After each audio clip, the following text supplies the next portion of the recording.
એટલે વાણી બહુ અદ્ભુત કામ કરે છે.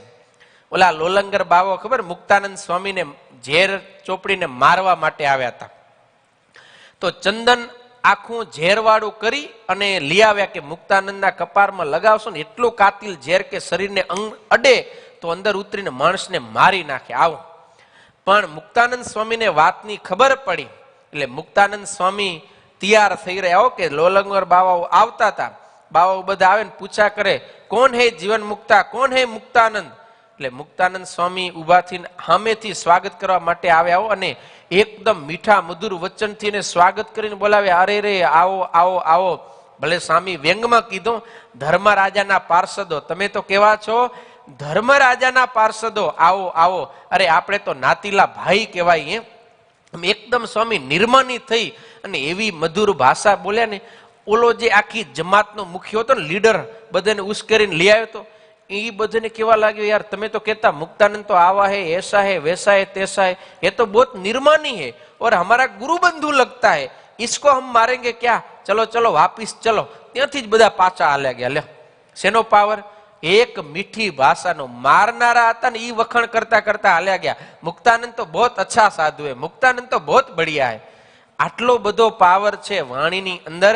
માટે હર હંમેશા આપણે સારી વાણી બોલવી, ક્યારેય કોઈને દુઃખ લાગે એવી નબળી ખરાબ વાણી બોલવી જોઈએ નહીં. એક છેલ્લો પ્રસંગ લઈ લઈએ. અંગ્રેજ ઇતિહાસકારનો છે, નામ છે ડોક્ટર આર્નોલ્ડ ટોયનબી. શું નામ છે? આર્નોલ્ડ ટોયનબી. ઈ લખે છે પોતે કે હું જ્યારે નાનો હતો ત્યારે મને મારા દાદા ગ્રાન્ડફાધર વાણીની સંયમ રાખવાની ઘણી વાતો કરતા, પણ હું ગણકારતો નહીં. હું એમને મારી રીતે જ બસ એલફેલ બોલ્યા કરતો અને બધા માણસોની મસ્કરી કરતો. એમાં અમારા ઘરની અંદર એક નોકરાણી હતી, એ થોડીક કદરૂપી હતી, રૂપવાન નથી.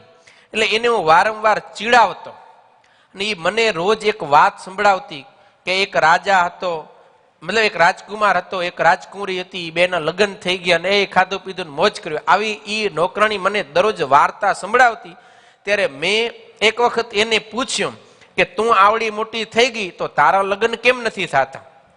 એટલે એ સાંભળીને તો ચૂપ થઈ ગઈ નોકરાણી, નીચો ઘાલીને બેસી રહી. પછી મેં એને કીધું કે તારું મોઢું તો વાંદરા જેવું છે, તો તારી સાથે કોણ લગ્ન કરશે? એમ આવું મોઢું લઈને ફરે કરે એના કરતા તો નદીમાં પડીને મરી જા. આમ મસ્કરીમાં મેં કીધું, આ લેખક લખે છે હો, હા, કે તું નદીમાં પડીને ક્યાંક મરી જા, તારી સાથે આમે કોઈ લગ્ન કરવાનું તો છે નહીં, ખાલી ખાલી આડી આવેરી. આમ મેં મસ્કરીમાં કીધું અને મારી વાત તો એ સાંભળી, શાંતિથી સાંભળીને પછી ચાલી ગઈ. હું એ રાત્રે સૂઈ ગયો, પણ બીજે દિવસે મને સમાચાર મળ્યા કે અમારા ઘરમાં જે નોકરાણી હતી એની અમારા ગામની નદીમાંથી લાશ મળી આવી.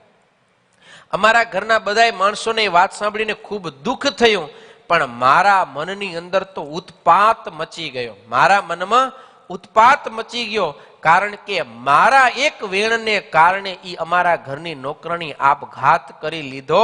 અને એ દિવસે પછી મને મારા દાદાની વાત સમજાણી અને મેં મારા દાદા પાસે જઈ એના પગ પકડી ગમગીન બની અને માફી માંગી અને વાત કરી કે આ મારે કારણે થયું.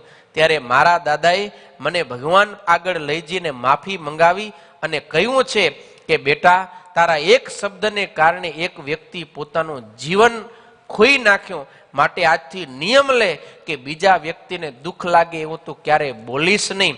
અને ત્યારથી મેં પ્રતિજ્ઞા કરી મારા દાદા આગળ કે આજ પછી હું હંમેશા મિતભાષી અને મૃદુભાષી બનીશ. ક્યારે પણ કોઈને દુઃખ લાગે એવો કઠોર શબ્દ મારા મોઢામાંથી નહીં ઉચ્ચારું. કોણ લખે છે આ? Doctor Arnold Toynbee. અંગ્રેજ ઇતિહાસકાર છે, લેખક છે. એણે આ પોતાનો પ્રસંગ લખીને આપણને ચેતવ્યા છે કે ભાઈ આવું પણ થઈ શકે છે. એટલે ક્યારેય પણ અપશબ્દ ભગવાનના ભક્તથી બોલાય નહીં. સતાનંદ સ્વામી કહે છે કે ભગવાન સહજાનંદ સ્વામીનો એવો અભિપ્રાય છે, અમારા આશ્રિત ભક્તજનોએ ક્યારેય પણ વિચાર્યા વિના અવિવેકી વાણી બોલવી જોઈએ નહીં. હર હંમેશા વિચાર કરીને, તોલીને, સમજીને બીજાને સુખ ઉત્પન્ન થાય એવી જ વાણી બોલવી, પણ દુઃખ ઉત્પન્ન થાય એવી વાણી ક્યારે બોલવી નહીં. કોઈના ઉપર મિથ્યા અપવાદનું આરોપણ ન કરવું અને ગાળ ન દેવી, એ બે વાત આપણને શીખવાડી છે.